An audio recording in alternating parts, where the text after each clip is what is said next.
rencontré Sarah qui avait vraiment une passion pour la danse. D'ailleurs, elle en fait son métier. Et j'ai commencé à réfléchir et je me suis demandé, mais qu'est-ce que serait notre vie sans l'expression artistique si tout le talent qu'on avait pouvait disparaître d'un coup? Si on perdait notre capacité d'expression, qu'est-ce qui se passerait, quoi? J'ai voulu réfléchir là-dessus. Et de là m'est venue l'idée de ce projet, mais avec plus d'ambition que le précédent. Là, on est vraiment plus appliqué qu'avant.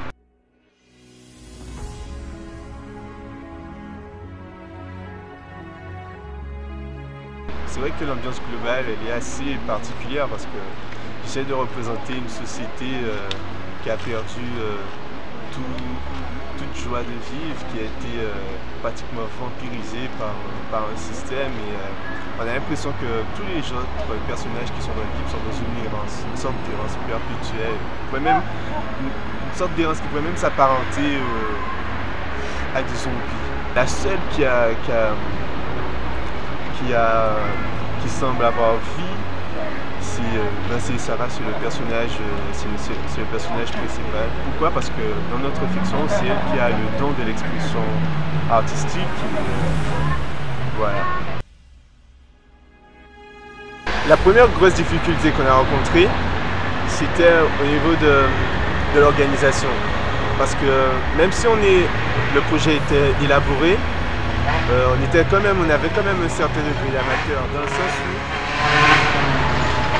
tout le monde travaille à côté, tout le monde n'a pas les mêmes disponibilités. Il fallait que je puisse réunir tout le monde pour qu'on puisse travailler. Alors jongler avec les disponibilités des personnages, c'était l'une des premières grosses difficultés qu'on a eues. Ensuite, deuxièmement, du fait qu'on était quand même en amateur, expliquer le projet aux gens aussi, c'était quand même compliqué, notamment les cascadeurs qui jouent avec nous, nous expliquer comment le projet allait se dérouler et tout, expliquer qui on était, comment on fonctionnait. Ça aussi, ça a été une difficulté.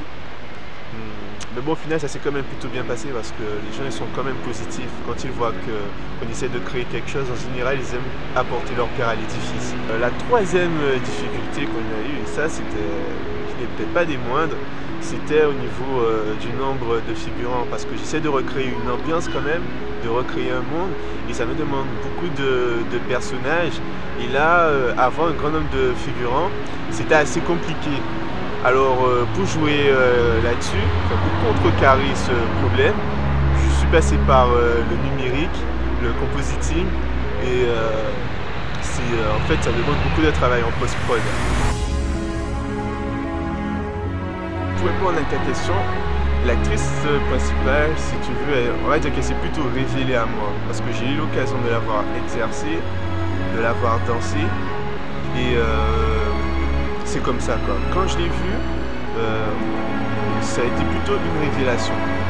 Alors, la difficulté avec elle, ça a été plutôt lors de la réalisation, parce que elle est professionnelle au niveau de la danse, mais là, dans notre métrage, je ne lui demande pas de danser, je lui demande d'interpréter un rôle, et même à un moment, je lui demande d'oublier de danser. Je lui demande d'oublier ses facultés. Donc là, elle doit vraiment jouer.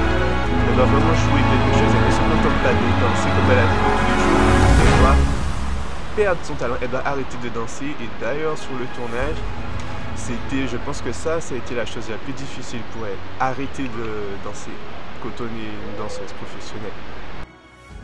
Ça c'est une question intéressante, parce qu'il faut savoir que lorsqu'on s'est rencontrés pour le projet au début, le court-métrage comptait le présenter essentiellement au Festival de Paris.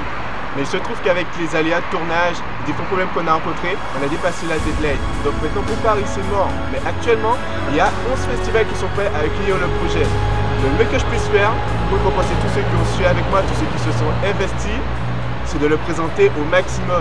Donc on va se présenter aux 11 festivals. La deadline pour tous ces festivals c'est le 31 août. Donc là, le chrono est lancé. À bientôt.